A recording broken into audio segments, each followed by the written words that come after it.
तयार झालं आहे आपलं चविष्ट आणि पौष्टिक ब्रेड बेसन सँडविच. करून बघा. आवडल्यास लाईक, कमेंट आणि सबस्क्राईब करायला विसरू नका. गुड मॉर्निंग फ्रेंड्स, कसे आहात? आज आपण नाश्त्यासाठी बनवणार आहोत ब्रेड बेसन सँडविच.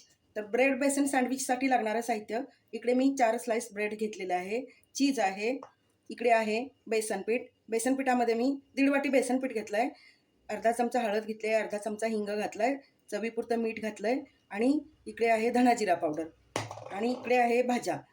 इकडे मी 1 टोमॅटो घेतला आहे, 1 कांदा घेतला आहे, थोडासा माझ्याकडं कोबी शिल्लक होता तोही घेतला आहे आणि 4 ते 5 पाकळ्या मी लसूण घातलेला आहे, 2 हिरव्या मिरच्या आणि थोडासा कोबी होता तर तोही मी घातलेला आहे. तुमच्याकडे आणखीन भाज्या असतील तर तुम्ही घालू शकता. तर आता आपण हे सगळ्या भाज्या मी चॉपरमध्ये बारीक करून घेतलेल्या आहेत. आता आपण भाज्या बेसन पिठामध्ये घालूया आणि त्याचा एक असा घोळ तयार करूया, म्हणजे आपल्याला पोळे कसे आपण सोडतो तसा घोळ तयार करूया. अर्धा कप आपल्याला पाणी लागेल, तर आपण पाणी घालूया आणि याचा पातळ बॅटर तयार करून घेऊया. आता आपण याचं पातळ बॅटर तयार करून घेऊया. सगळे मसाले मिक्स केलेले आहेत, एकदम छान असं मिक्स करायचं. तुम्ही बेसन पिठाऐवजी अंडं घातलं तरी चालेल, पण मी अंडं खात नाही म्हणून बेसन पिठाचा वापर केलेला आहे.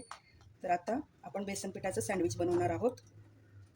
मीठ आणि तिखट चाकून बघा आणि तुम्हाला हवं त्या प्रमाणात तुम्ही घेऊ शकता. माझा अगदी परफेक्ट झालेला आहे, जास्त तिखट नाही जास्त फिकं नाही. इकडे मी या पद्धतीनं ब्रेड असे तुकडे करून घेतलेले आहेत आणि बघा बेसन पिठाची स्लरी तयार केलेली आहे. तर आता आपण ब्रेड सँडविच बनवायला सुरुवात करूया. त्यावरती मी पॅन गरम केलेला आहे. आता आपण सँडविच बनवण्यासाठी खालच्या बाजूला थोडंसं तेल घालूया. तुम्ही तूप किंवा बटरही घालू शकता. तेल गरम झालं की गॅस बारीक करा. आता आपण तयार केलेलं बेसनचं मिश्रण घालून घेऊया. आपण पोळा पसरतो ना, अगदी त्याच पद्धतीनं घालायचं आहे. आता आपण याच्यावरती ब्रेडचे स्लाइस घालूया.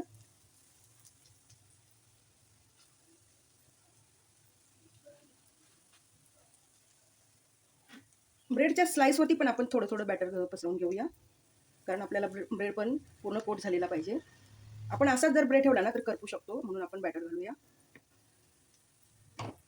उलटून घेऊया. हे बघा, उलटताना थोडंसं काळजीपूर्वक उलटा, तुटू शकतो.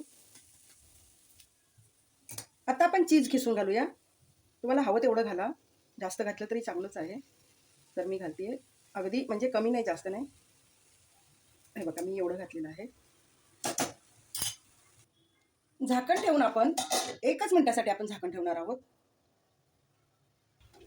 आता आपलं बघा चीज मेल्ट झालेला आहे, तयार झाला आहे आपला